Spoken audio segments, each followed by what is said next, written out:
오늘 하나님의 말씀은 사도행전 13장 13절에서 14절 말씀입니다. 함께 읽겠습니다. 바울과 비 동행하는 사람들이 바보에서 배 타고 밤빌리아에 있는 버가에 이르니 요한은 그들에게서 떠나 예루살렘으로 돌아가고 그들은 버가에서 더 나아가 비시디아 안디옥에 이르러 안식일에 회당에 들어가 앉으니라. 아멘. 자동차 연료로 여러분 뭘 쓰시는지 아십니까? 자동차 연료로는 휘발유나 경유를 씁니다. 이것을 연소해서 나오는 힘으로 그 자동차가 굴러가는 것입니다. 비행기에는 제트 연료나 항공 가솔린을 씁니다. 같은 석유에서 나오는 거지만 자동차의 연료와는 엄연히 다른 것입니다. 만약 비행기에 자동차에 연료를 넣으면 어떻게 될까요? 제대로 날지도 못하고 고장 날 것입니다. 즉, 연료에 따라서 움직일 수 있는 것이 다르다라는 것입니다. 그렇다면 여러분들을 움직이는 연료, 힘은 무엇입니까? 물론 음식을 먹고 그 음식으로 우리가 움직이지만 그 육체적인 움직임 말고 나로 하여금 목적을 향해 움직이게 하는 힘이 있지 않습니까? 힘들어도 하기 싫어도 할 수 있게 하는 힘이 있지 않습니까? 예를 들면 아마 가장 쉬운 것이 생존 본능일 것입니다. 살기 위해서 먹기 싫어도 먹고 일하기 싫어도 일하는 이런 생존 본능이 제일 클 것이고, 또 어떤 사람들은 욕심, 욕망, 갖고 싶은 욕심, 성공하고 싶은 욕망, 그래서 그것을 이루기 위해서 그것이 연료가 되어가지고 열심히 노력하고 부지런히 움직이기도 합니다. 또는 인정이 있을 것 같습니다. 내가 사랑하는 사람, 내가 좋아하는 사람에게 인정받기 위해서 오늘도 열심히 노력하고 부지런히 움직일 수 있습니다. 비슷하지만 좀 다른 사랑이 또 있습니다. 사랑. 내가 사랑하기 때문에 움직이는 것이죠. 내가 더 사랑하기 때문에 더 노력하고 더 열심히 삽니다. 또 뭐가 있을까요? 신앙이 있습니다. 신앙의 힘으로 살아가는 거죠. 신앙이 내 삶의 연료가 되어서 신앙의 힘으로 움직이는 것입니다. 신앙의 힘으로 노력하고 이겨내고 계속해서 움직이는 거죠. 하기 싫어도 할 수 있는 힘, 그게 신앙에서 찾는 것입니다. 많은 사람들은 이 힘들 중에 무엇이 가장 힘셀까라고 물어보면 생존 본능이라고 할 것입니다. 생존 본능. 살기 위해서 하는 살고자 하는 그 힘이 가장 셀 것이다 라고 생각을 하죠. 그런데 여러분, 살고자 하는 힘보다 더 센 게 있습니다. 살고자 하는 힘은 죽음 앞에서는 무용지물이 되죠. 내가 뭘 하고자 하는데 그게 죽는다라고 하면 살고자 하는 본능에서는 안 하게 돼요. 근데 그 죽음을 감수하는 힘이 있습니다. 그게 뭘까요? 사랑입니다. 사랑. 내가 사랑하는 사람을 위해서 내가 누군가를 사랑한다면 그 사람을 위해서 기꺼이 희생하는 그런 마음, 그렇게까지 움직일 수 있는, 행동할 수 있는 힘, 이것이 사랑이에요. 그래서 사랑에 불타는 사람은 죽음도 두려워하지 않는 것이죠. 그래서 아마 대부분은 생존 본능이라고 할 것이고, 조금 생각이 있는 사람들은 사랑입니다 라고 얘기할 거예요. 그런데 여러분, 여기서 끝일까요? 사랑보다 더 큰 것이 있습니다. 그게 뭘까요? 신앙입니다. 신앙. 믿음의 힘. 믿음의 힘은 사랑보다 더 큽니다. 사랑하고 신앙하고 좀 비슷하지만 다른 점이 있다면, 사랑은 그 대상이 사람이죠. 내 주변의 사람, 어떤 사람, 아니면 나라, 이런 조국, 이렇게 되는 거예요. 근데 신앙은 뭡니까? 그 사랑의 대상이 하나님이죠. 신이에요. 하나님. 그 대상이 좀 다른 것이죠. 사랑은 죽음을 이길 수 있지만 신앙은 사랑도 이길 수 있습니다.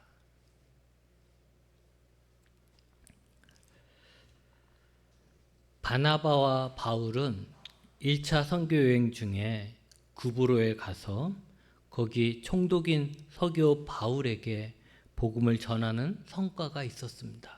그래서 그가 예수님을 믿게 되죠. 그리고 그들은 여기서 만족하지 않고 계속해서 복음을 전하기 위해서 여행을 합니다. 오늘 말씀을 보니까 그들은 바보에서 배를 타고 밤빌리아에 있는 버가에까지 갔다고 합니다. 밤빌리아는 길게 이어진 해변 지역이에요. 그리고 그 지역 옆에 가까이에 그 지역에, 그 밤빌리아 지역에 한 도시가 있었는데 거기가 버가라는 것입니다. 거기에 도착한 거예요, 이들이. 버가까지는 강이 있어서 아마 배를 타고 쭉 옮겼을 것이다, 이동했을 것이다 라고 보고 있습니다. 그런데 여기서 버가에서 갑자기 요한이 예루살렘으로 돌아갑니다. 자기 혼자, 그 선교팀에서 혼자 예루살렘으로 돌아갑니다. 요한이 누구냐 하면 마가입니다. 마가 요한이라고 하죠. 우리가 정통적으로 마가복음을 쓴 사람이다 라고 얘기하는 그 마가 요한입니다. 이 마가 요한은 예루살렘에서 살았습니다. 마가의 어머니가 누구냐면 마리아인데, 베드로가 헤롯에게 잡혔을 때 교인들이 함께 모여서 밤새도록 기도했던 장소가 있습니다. 그 집이 있었는데 그 집의 주인이 바로 이 마리아였던 것이죠.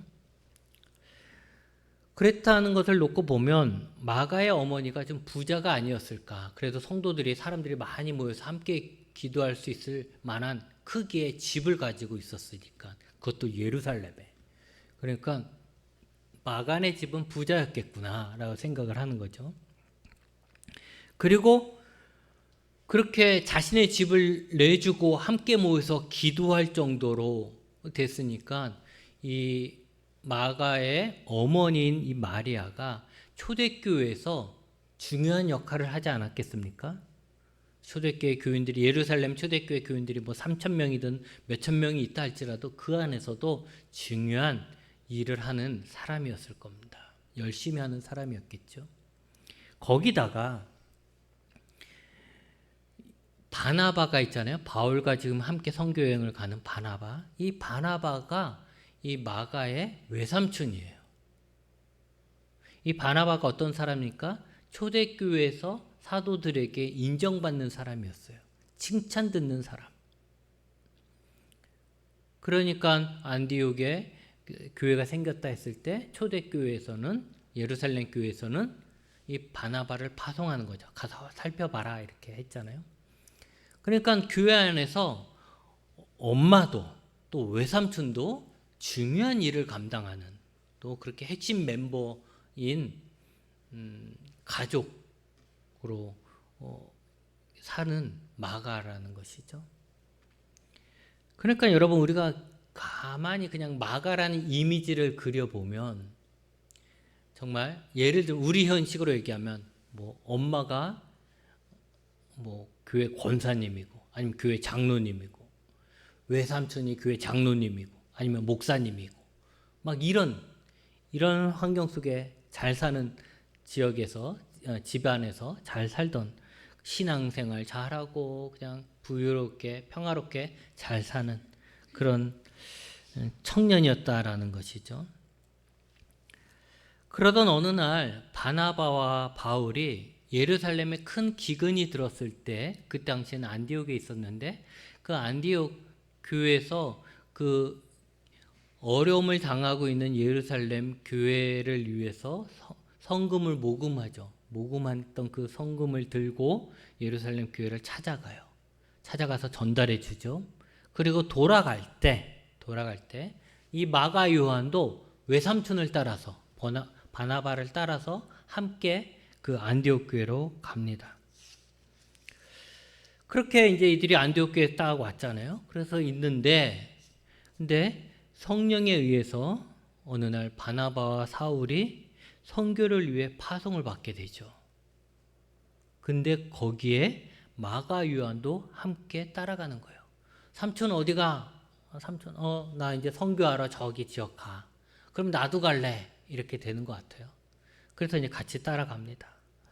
이게 왜 그러냐면 파송 받을 때 보면 마가 요한의 이름은 없어요.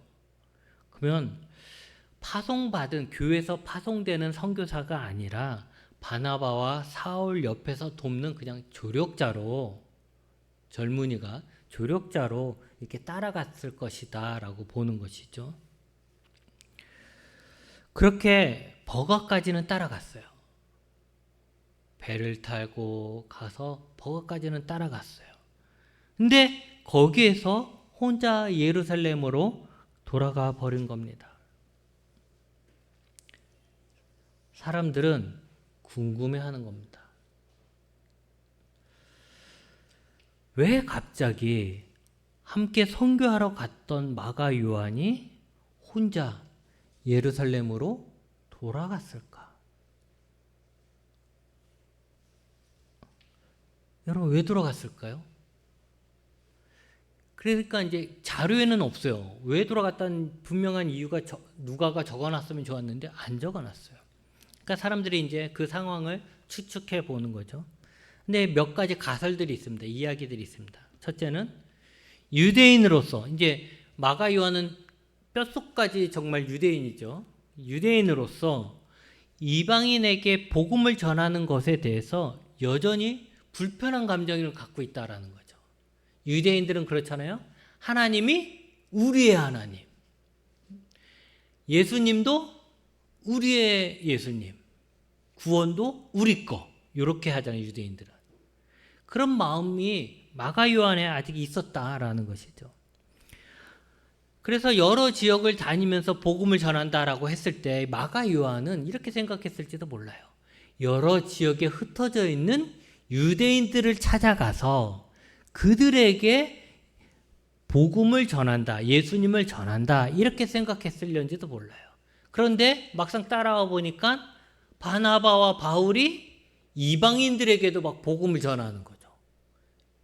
유대인이 아닌 사람들에게도, 할례를 받지 않는 자들에게도 막 복음을 전하는 거예요. 예수 믿으라고. 그러니까 그거 보고서 이 사람이 마음이 상했고 그 모습에 동의하지 못해서 돌아갔을 것이다 라고 말하는 사람들이 있습니다. 또 어떤 사람은 마가 요한이 향수병이 걸린 것이다 라고 생각을 하는 거죠. 예루살렘을 떠나서 사는 지역에서 이렇게 지내다 보니까 향수병이 걸렸을 것이다. 먼 여행을 해보지 못했던 마가 요한이 멀리 떨어진 낯선 땅에서 생활을 하다 보니까 엄마가 보고 싶어지는 것이고 또 집이 그리워지고 한다라는 거죠. 아니면 어쩌면 집에 뭐 갑자기 무슨 일이 생겼을는지도 모른다라고 얘기합니다. 또 어떤 사람은 이렇게 얘기하죠. 바울이 바나바를 제치고 선교의 주도권을 잡는 것에 대해서 불만을 가졌다라는 거예요. 이 마가 요한은 그 바나바의 조카잖아요. 근데 성경을 잘 보면 파송받을 때는 바나바와 사울, 바나바와 바울입니다. 이렇게. 그러니까 그 팀에, 선교팀에, 선교가 바나바하고 바울이 같이 가는데 이름을 부를 때 바나바와 뭐 사울 이런 식으로 붙여서 갔어요. 바나바가 중심이었죠. 그런데 이게 어떻게 되냐면 바보에서 그 마술사가 있잖아요. 마술사에게 이제 막 야단을 치잖아요. 사탄이라고 막 사탄의 자식이라고 막 그러면서 눈이 멀 거라고 막 얘기. 누가 얘기합니까? 바울이 얘기해요. 바울이 이 마술사를 대적하죠. 그래서 그가 눈을 멀고 그 사건 이후로 성경에서는 이제 바나바가 쑥 들어가고 바울이 등장합니다. 그래서 본격적으로 바울이 나와요. 그러니까 그래서 뒤로 넘어가면 이제는 이름이 바뀌어요. 어떻게 바뀌어요? 바울과 바나바 이렇게 바뀌어요. 설명이. 그러니까 여기 버가라는 지역 전에는 바나바와 바울이었는데 이후부터는 바울과 바나바가 되어버렸다는 거죠. 그래서 사람들이 이걸 볼 때 성교의 주도권이 바뀌었다. 주도권이 바뀌었다. 그리고 이 바나바의 조카였던 요한은 이것이 마음이 상했을 것이다. 기분 나빴을 것이다. 왜 우리 삼촌이 더 훌륭한데 우리 삼촌을 뒤로 하고 네가 다 하냐 바울에게 이래가지고 아마 마음이 상해서 떠났을 것이다 라고 이야기를 합니다. 마지막으로 생각하는 건 뭐냐면 다른 거 다 아니고 너무너무 힘들었기 때문이다 라는 거죠. 힘들어서 떠났을 것이다. 이들은 이제 보면 버가라는 지역에서 오래 머물지 않고 버가에서 비시디아 안디옥으로 갑니다. 버가는요, 아까 얘기한 것처럼 해안 지역이에요. 해안 지역. 우리로 얘기하면 뭐 강릉 같은 이런 해안 지역이죠. 근데 비시디아 안디옥은 해발 1097m의 고산지대에 있어요. 고산지대에 있는 것이죠. 거기다가 버가에서 비시디아 안디옥으로 가는 그 길에는 험준한 산맥이 가로막고 있어요. 긴 험준한 산맥이 있어요. 그러니까 그 산맥 이름은 뭐냐면 타르루스라는 산맥인데 평균 고도가 1100m이고 가장 높은 곳은 3300m라고 합니다. 그러니까 높은 산 줄기가 있는 거죠. 우리로 얘기하면 저 대관령이 가로막고 있는 것처럼 그런 거예요. 이것을 넘어가야 한다라는 거죠. 근데 그 당시에 걸어서 이곳을 넘어가는 것이 매우 힘든 여정이었을 거예요. 저는 선교여행을 안 가봐서 모르는데 갔다 오신 분들이 그런 이야기를 해요. 얼마나 막막했을까. 높은 절벽 같은 성벽 같은 그 산맥을 봤을 때 저길 넘어가야 된다 생각했을 때 이 일행이 얼마나 막막했을까 하는 말을 대신 해주더라고요. 갔다 오신 분들이. 그러니까 그만큼 차 타고 가도 한참 갈 텐데 걸어서 거기를 넘어가야 되니까 너무너무 힘들었을 것이고 또 그렇게 험준한 산맥에는 또 뭐가 있습니까 여러분? 강도들이 있죠. 강도들.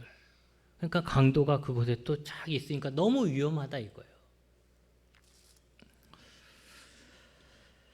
그래서 앞으로 갈 길이 힘들고 위험한 여정이기 때문에 마가 요한은 포기하고 예루살렘으로 돌아갔다라는 것이죠.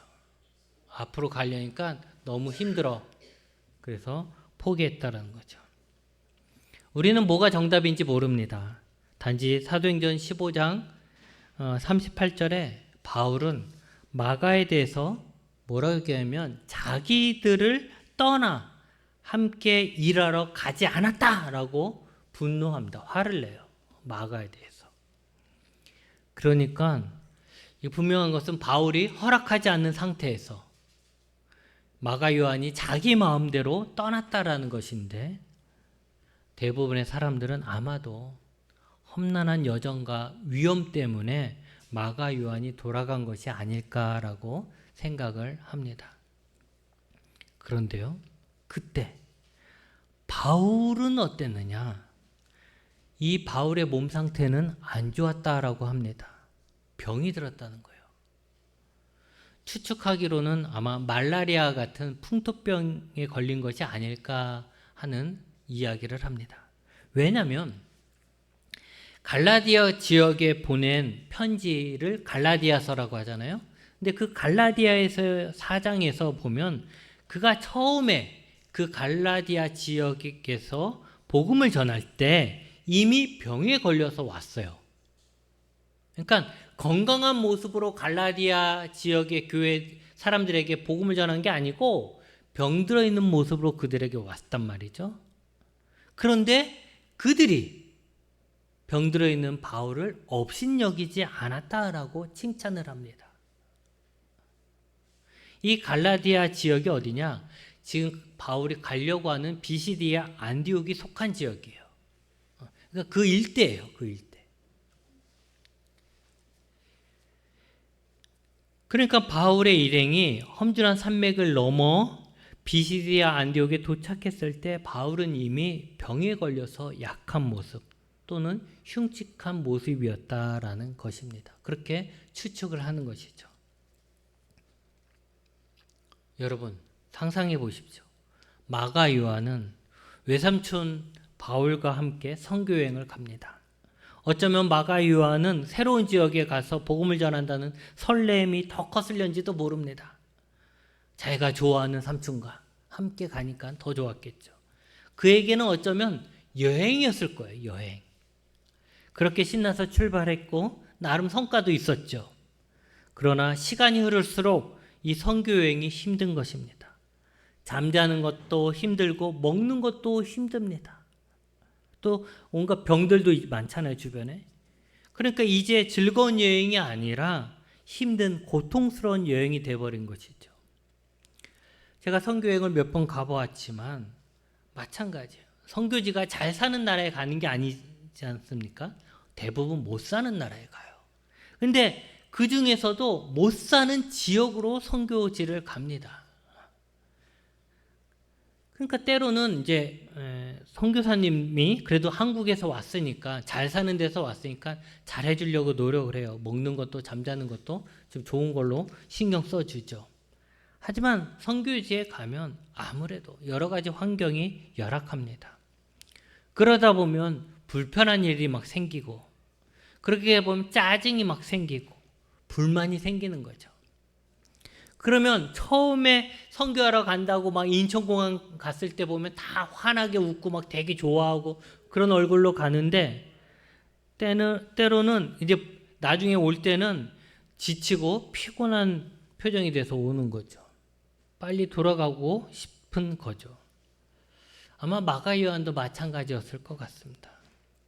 그러다가 바울이 병에 들기도 하면서 정말 많이 힘들어지니까 이제는 더 이상 갈 수 없다. 우리는 돌아가야 한다라고 마가 요한은 주장했을 겁니다.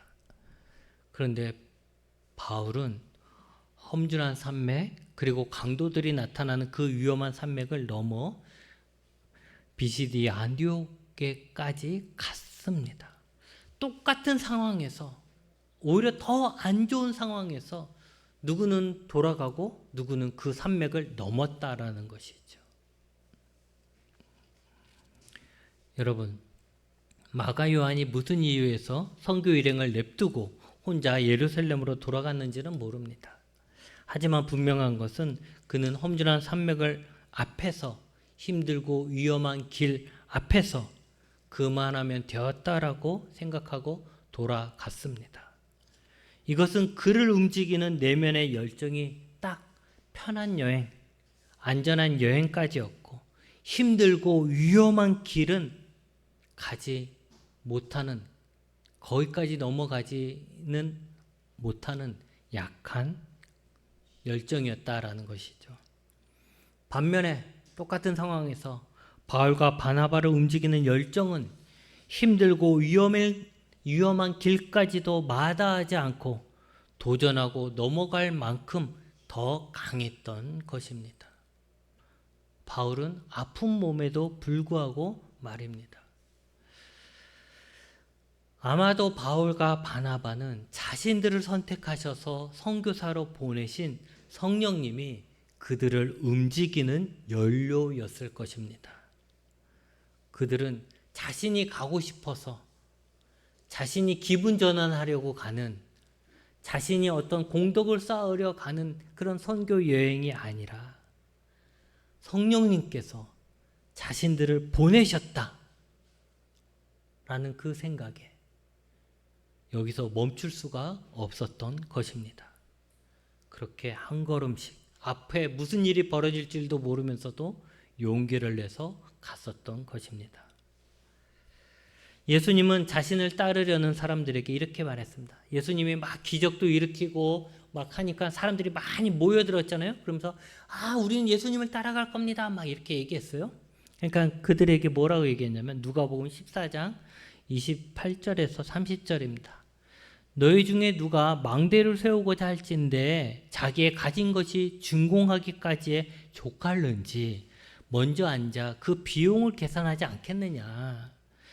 그렇게 아니하면 그 기초만 쌓고 능히 이루지 못하면 보는 자가 다 비웃어 이르되 이 사람이 공사를 시작하고 능히 이루지 못하였다 하리라고 이렇게 미리 얘기해 주셨어요.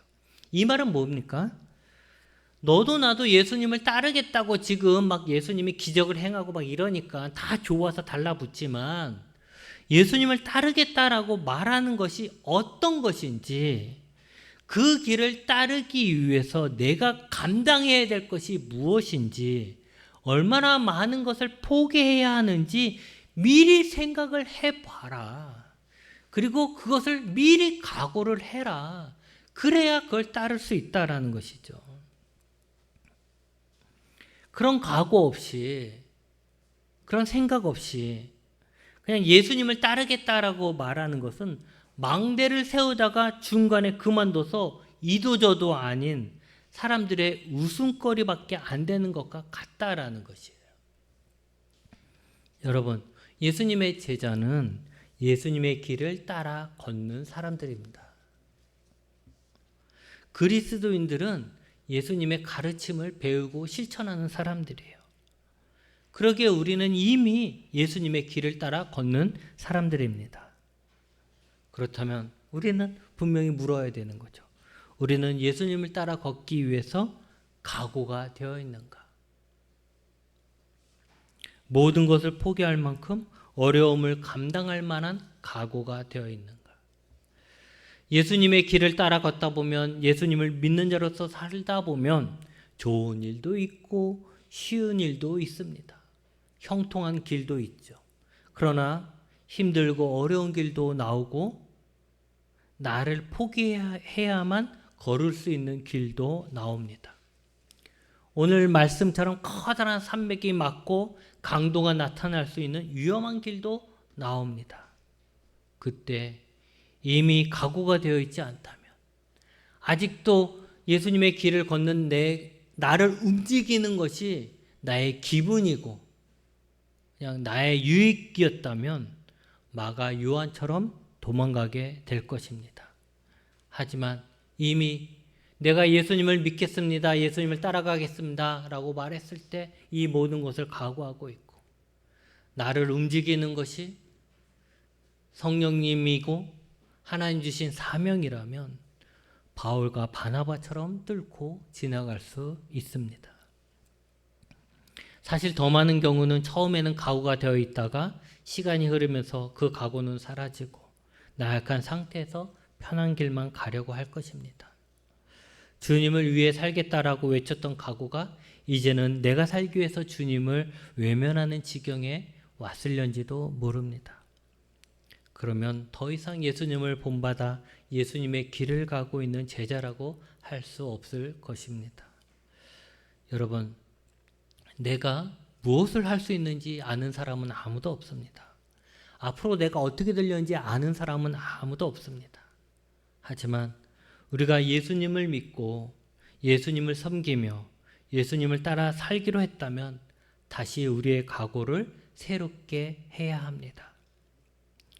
내가 예수님을 따라가는 길에 험준한 산맥이 막고 있고 강도가 위협한다고 해도 포기하지 않겠다 라고 할 만한 각오가 있고 그럴 만한 힘을 낼 수 있는 우리 안에 움직임, 이유가 성령님이 되어야 하는 것입니다. 포기하지 마시고 다시 힘을 내서 다시 새로운 각오로 성령을 의지하면서 한 걸음씩 앞으로 나가시기 바랍니다. 기도하시겠습니다.